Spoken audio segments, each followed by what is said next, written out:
All right. So chapter 12 is pretty much just talking about how society affects our enjoying money.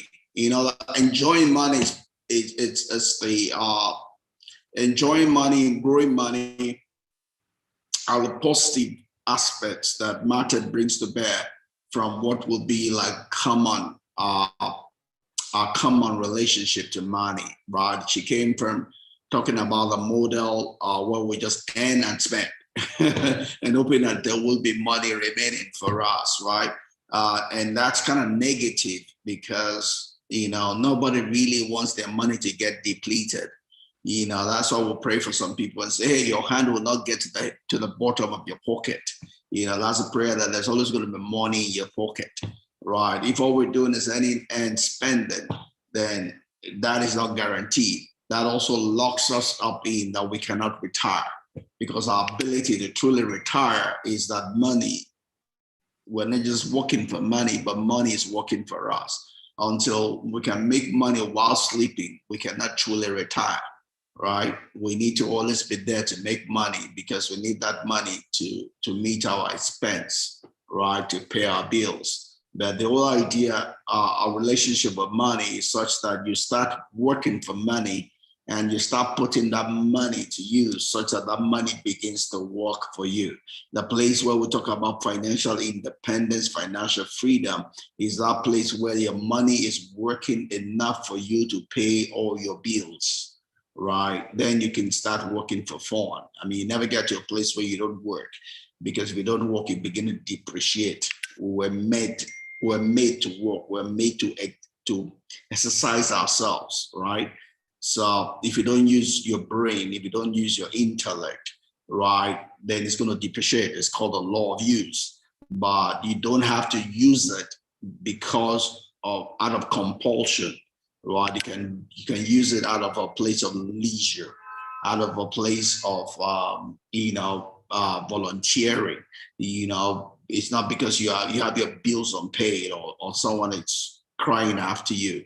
Right. But until you truly have money working for you enough to pay your bills and make for your luxury, you know, you're truly not independent. You don't have a freedom financially. Right. So that's why in this book, Martha has brought for us the aspect of growing your money and also enjoying your money. Right. It's not just that you're spending the money, but you're growing the money. And you're also enjoying the money, you know. And I introduced you all to the 30-70 principle that I have on my blog site, and I put that link on Facebook, on Facebook, and also on YouTube, right? So you could look at one of the series there, and you have a link to my blog site talking about the 30-70 principle. And I can put it on this one also, because you need to have a financial plan, right? Without a financial plan, you cannot grow money and you cannot enjoy money. You need to have your money, every dollar that you have, you must put to use. And that's what the 30-70 principle is all about. It's all about having a plan for your money, right? Because if you don't have a plan, then you're planning to fail. Right? If you don't have a plan for your money to get you into a place of financial freedom, financial independence, and you're truly planning not to be financially independent. You're truly planning not to be financially free, right? So that's the whole idea. And here we're talking today on chapter 12, being our fourth session, talking about society. You know, the first week we introduced society, then we talked about how society affects our earning money, right? And we did that in 3 weeks because that was divided into 3 parts. We talked about it in relation to education, the media, and government taxes, right? Then last week we talked about how society affects our growing money, right? And we talked about that in terms of the financial sector, financial system, right?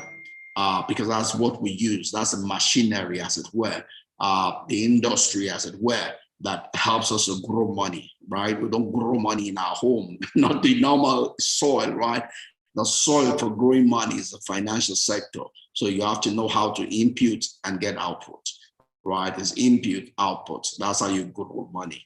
And that's what we treated last week. Today, we're talking about how to enjoy the money we're making.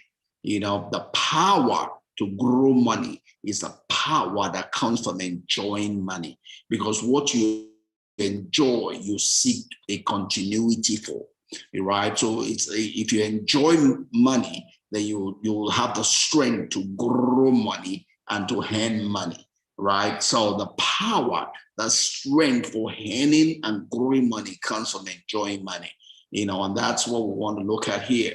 We want to look at how society helps us, how society seemingly limits us, and how we can make the best of what we have, you know, in society to earn money. It's about a SWOT system.